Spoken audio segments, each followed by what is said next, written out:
Hello everyone, welcome back to The Last Lap. In today's episode, we're going to be previewing Bristol Motor Speedway, the triple header this weekend for all three series in NASCAR. But before we hop into it, I just want to remind you guys to hit that subscribe button. It really does go a long way, helps the channel grow, helps us reach new people. You can also hit that like button, the little notification bell. And you can also check us out on Instagram at The Last Lap News. We try to post some content throughout the week over there as well. It's been a hectic week for me, so I have not been able to be on the Instagram that much, unfortunately, but hopefully this weekend and the next week we'll be posting a lot more content over there, so make sure you check us out on Instagram. As always, I have my friend and co-host Matthew on the show, and we're going into Bristol this week. I'm still kind of recovering from Richmond because I've had a very long week myself, but how you feeling going into the triple header at Bristol this weekend? Well, I know this is a Bristol review video, but technically, this is kind of breaking down the schedule that has been finally released today with some big key elements to this new schedule. So I can't wait to discuss about that.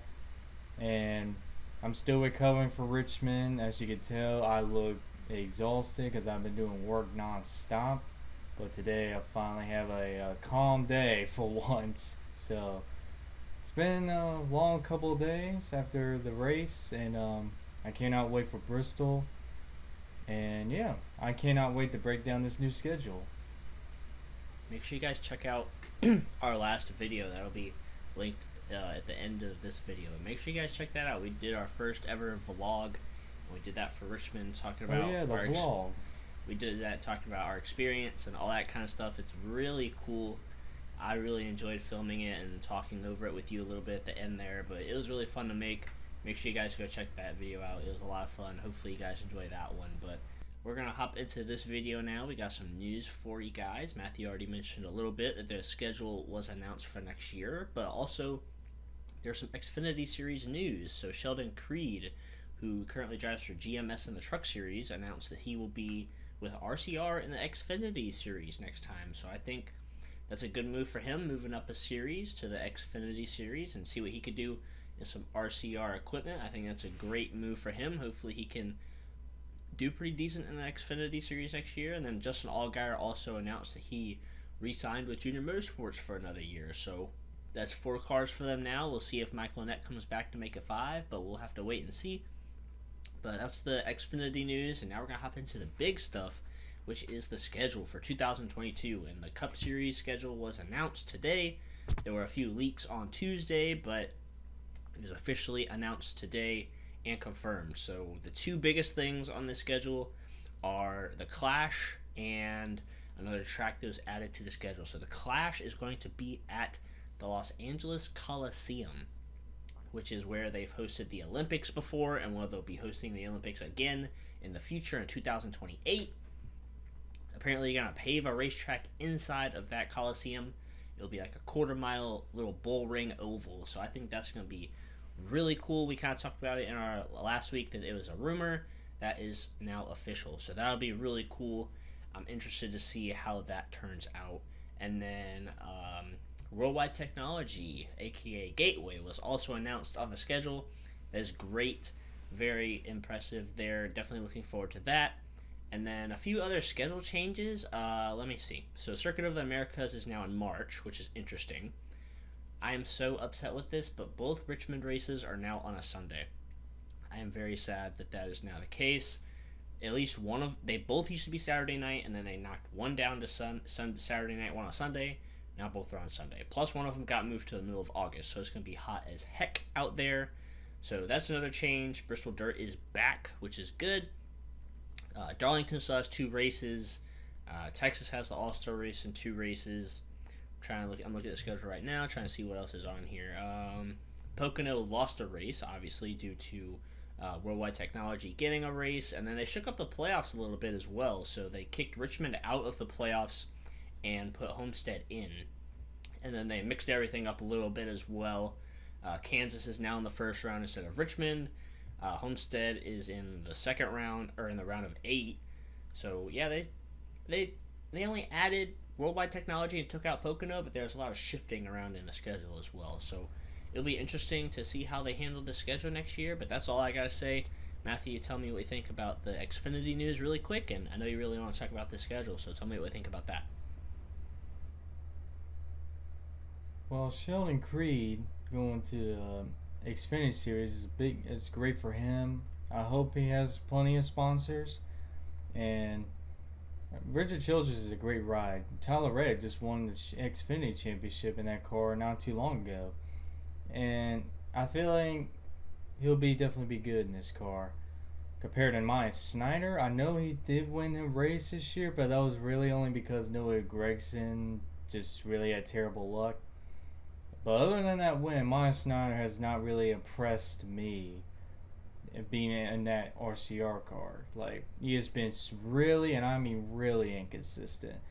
Like, he'll have a couple good runs here and there, then other times it's just been nowhere near to be found. So we'll see how Sheldon Creed does this year and next year, and see if he'll be a playoff contender. Maybe he'll win a race.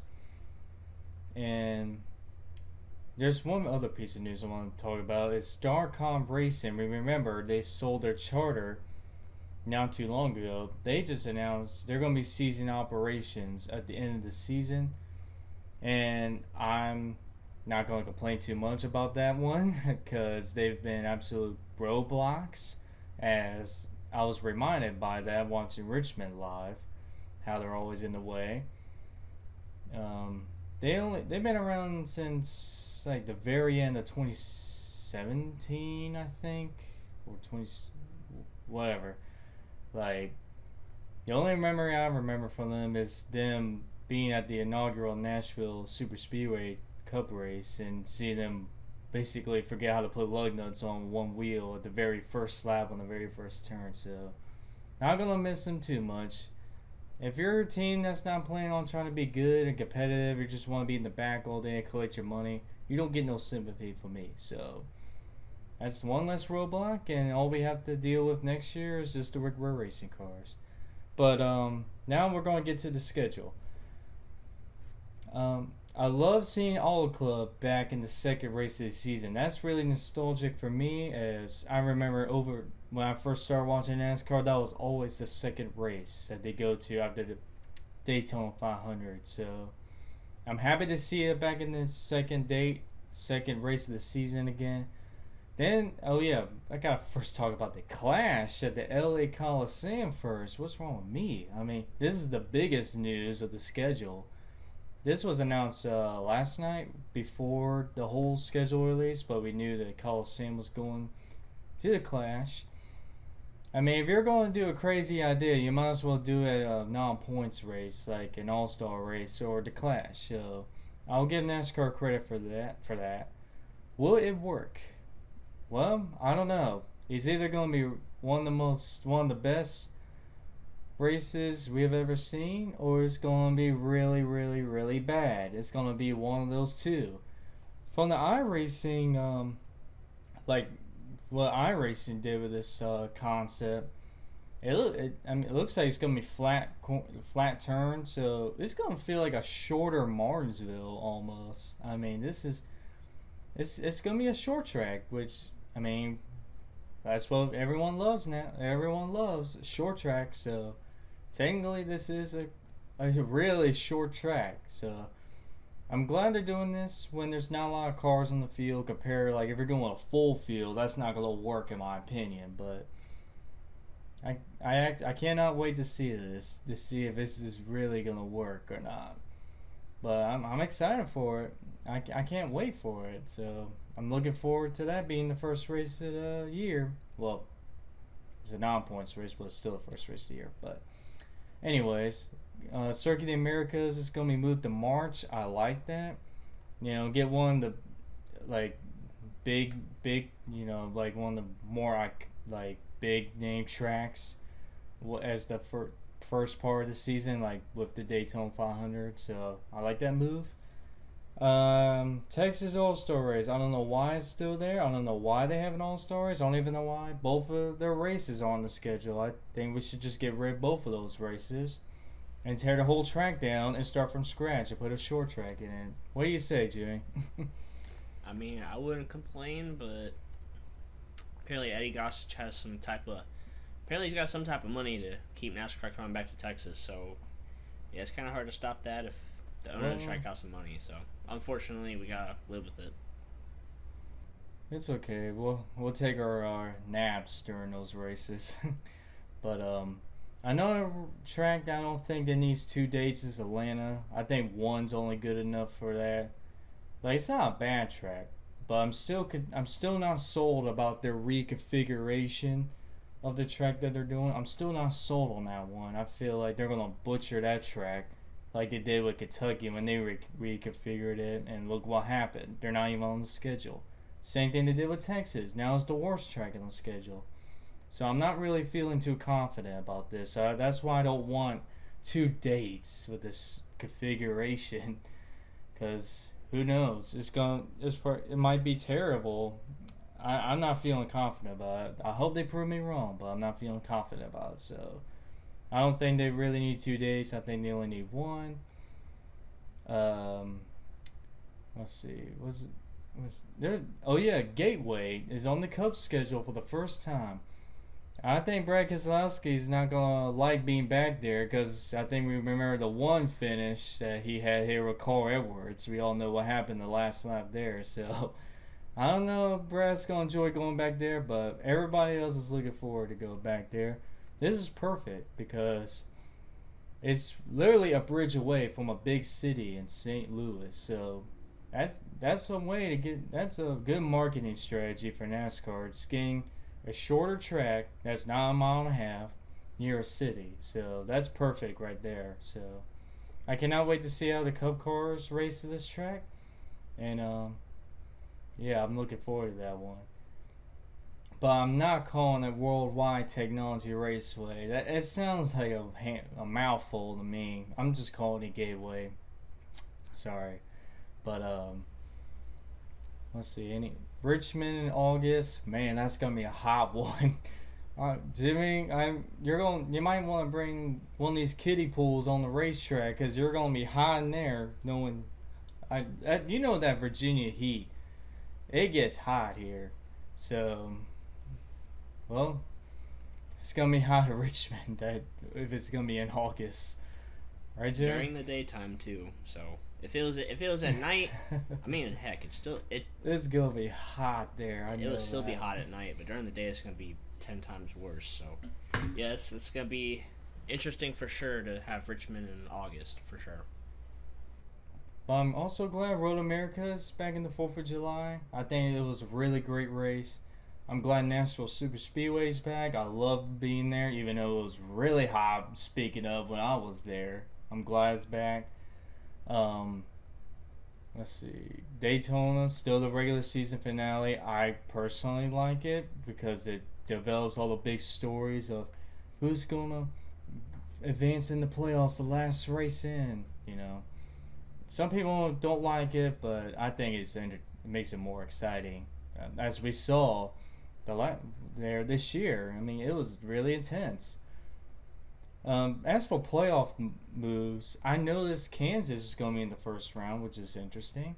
And then Homestead Miami is back in the playoffs. It's going to be in the 3rd round, and I love Homestead Miami back in the playoffs. I still wish it was Championship 4 track. Well, I'm kind of back and forth, because some Homestead races are not good, and some Phoenix races are good and bad, and vice versa. But I'm glad Homestead Miami's back in the playoffs. It's going to be interesting. I mean, especially if Tyler Reddick makes it that far next year. That's going to be his place right there, and Larson. So, cannot wait to see how that race goes in the playoffs again. Let's see. I'm trying to think if there's any others. Just a lot of stuff to unravel. I think that's pretty much it as far as the schedule goes. I think that's pretty much it. Other than, I love the schedule. I love there's more. Oh, yeah. Pocono's losing today, which I'm totally fine with. I know the Pocono races were actually surprisingly not too bad, to be honest. Especially the first one with the whole last stage battle with Bowman and Larson. But other than that one, I'm not gonna miss Pocono 2's races, so it's totally fine. They only need one race, and I'm happy with it. But other than that, I love the schedule. I cannot wait to see how the Clash works. It's gonna be an absolute iconic race or an absolute disaster, and yeah, and also Gateway new on the schedule. I love the move, and I cannot wait to see how they race. But other than that, I like the schedule, and yeah, Yeah, it's gonna be an interesting year with the next gen car. I think next season could be just as good, if not better, than this season with the schedule that they announced. I like that they spaced out the road courses. There's at least a few races in between each of the road courses. Where this year it was like, I'm pretty sure it was Indy and Watkins Glen back to back. No, it was Indy, then Michigan, then Watkins Glen. But still, it was like 2 road courses in 3 weeks, and then Road America was just before that. COTA was in like May, so No, it was Watkins Glen then Indy Road Course actually. oh, whatever. Anyways, yeah, but still, the road courses were still really close together, so I'm glad that they spread those out a little bit. I mean, I love road courses. I'm not gonna lie, but like it's kind of weird when they're back to back or 2 and 3 weeks or something like that. So I'm glad they kind of spread those out just a little bit, which is good. And then other than that, yeah, I think the schedule looks pretty darn good for next season. So time to hop into our picks. We got trucks on Thursday night, which is always weird. I don't understand why they do it, but I mean, I guess I don't mind now that Oh yeah, it is on Thursday. now that I'm a college student. I don't really care, but I remember like back when I was in high school, I was like, really, there's a truck race on Thursday night? But so trucks are Thursday night. Man, we gotta get ready for chemistry back in high school. Trucks are Thursday night. Xfinity Friday, Cup Saturday. So Matthew, you got the truck and Xfinity picks first, and then I get my Cup picks first. So go ahead and tell me who you got for the 2 series on Thursday and Friday. No brainer for the truck series. It's gonna be John Hunter Nemechek. For clear, obvious reasons. Even though Sheldon Creed has been hot winning back-to-back truck races, I still think John Hunter Nemechek is going to win one of these playoff races, or at least more than one playoff race. So I got John Hunter Nemechek. For Xfinity Series, I'm going to go with a man that's on fire right now, Noah Gragson. I mean, can he make it 3 in a row? I'm going to go ahead and take that bet. So I got Noah Gragson. All right, yeah, some very bold picks there. Well, I wouldn't say bold. John Hunter Nemechek is not a bold pick, but for the Xfinity, yeah, I kind of consider that a bold pick. So, for me, in the truck series, I'm gonna take a little bit of a. He's back-to-back wins. He's on fire right now. I'm gonna take a little bit of a bold pick for the truck series here. I'm gonna go with Ben Rhodes in the truck series. I know he hasn't been great since those first 2 wins at Daytona for the oval and the road course, but I feel like he could put one together here at Bristol. I'm pretty sure he's ran decent here. Don't quote me on it, but I think Ben Rhodes could maybe steal a win here. Sheldon Creed could win as well, but I'm gonna go with Ben Rhodes for the truck series. I honestly don't know who's racing in the 54 car this weekend, to be honest. If anybody is, Ty Gibbs. He is. Okay. I'm not gonna pick Ty Gibbs. I'm gonna pick. Oh man, who do I pick? I think I'm gonna pick the 7. I'm gonna pick Justin Allgaier. I'm gonna pick Noah Gregson's teammate because both of those cars have been really good the past few weeks. I mean, AJ Allmendinger kind of shocked me at Richmond. Honestly, he ran pretty good at Richmond, so he could be a good pick as well. But I'm gonna go with Justin Allgaier in the Xfinity series. Going ahead and hopping into our Cup picks. Man, I don't know. Richmond was definitely a strong showing for those Toyotas. It's going to be hard to not... I already know who you're going to pick. It's going to be hard to not go for those Toyotas again. But man, there's a few other drivers that could make some noise here. So I think with my first pick, I think I'm going to go Martin Truex Jr. again. I think I have to go with him because he ran well at Richmond. Bristol's another good track for him. So I think I'm going to go with him as my first pick. And then this is where it gets hard because there's some Toyota drivers that I could pick, and then there's some Chevy drivers I could pick. So I think for my second pick, I think I have to go Kyle Busch because he's won, I believe, 8 times at Richmond in the Cup Series. So I have to go with him as my second pick. And then for my third pick, I think I'm going to go... Ooh, I think I'm gonna go Kyle Larson as my third pick, just to throw him in there because he seems to have speed just about everywhere we go. I was thinking about picking Chase Elliott, but I'm like, do I really want to give you Kyle Larson? So I'm gonna go with Kyle Larson as my third pick. But yeah, those are my picks. Go ahead and tell me who you got. Who was your main pick again? Truex was my main pick. Oh, okay. Well, first pick, I'm going to go with Denny Hamlin because he's been up here during these playoffs too. Won at Darlington. He led almost the most slams, I think, at Richmond. So I got to go with Hamlin as my first pick.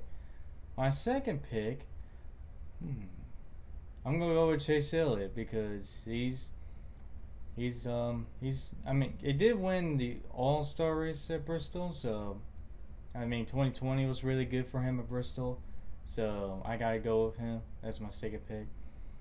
And then my third pick, I'm actually gonna choose a non-playoff driver here. I'm gonna do a little twist here. Cause the last couple races he's been up there. And that third pick's gonna be Ross Chastain. He's been up here at Darlington, he was in the top 3 at the end. He was up there in the top 5 at Richmond. So I'm gonna go with Ross Chastain as my third pick. I like that pick. I like that.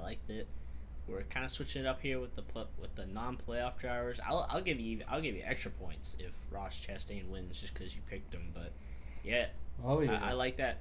Ross, the watermelon guy, win for me, please. I like that pick. He's been I think did he finish top 10 at Richmond? He might have finished top 10 at Richmond. I don't know. He was definitely up there. Yeah, he finished top 10. Yeah, so he finished. He was top 10. Yeah, he finished top 10 at Darlington as well. So the 42 car. And he finished third at Darlington. Yeah, so the 42 car is looking really good. So that's a really solid pick there. But do you have anything else to say before we wrap it up? Not much. I'm ready for Bristol. How about we have the final championship 4 race at Bristol? That would be the best thing ever, in my opinion. Yeah, Bristol or Martinsville, that'd be sick to have the final race of the season there. But I mean, Phoenix isn't a terrible venue. Homestead hasn't been a terrible venue either. But yeah, that's gonna wrap it up for this episode. A lot of really good news here. The schedule was finally announced. I know that was the big piece of news for the week, especially with the whole Coliseum thing and running the Clash there. So we'll keep you guys updated on what comes with that and how that's going to work and the process of when they're going to start paving the track and all that fun stuff. We'll keep you guys updated on all of that. We'll come out with our Bristol review later next week. Make sure you guys check out our Richmond vlog, but until then, we'll see you guys in our next video.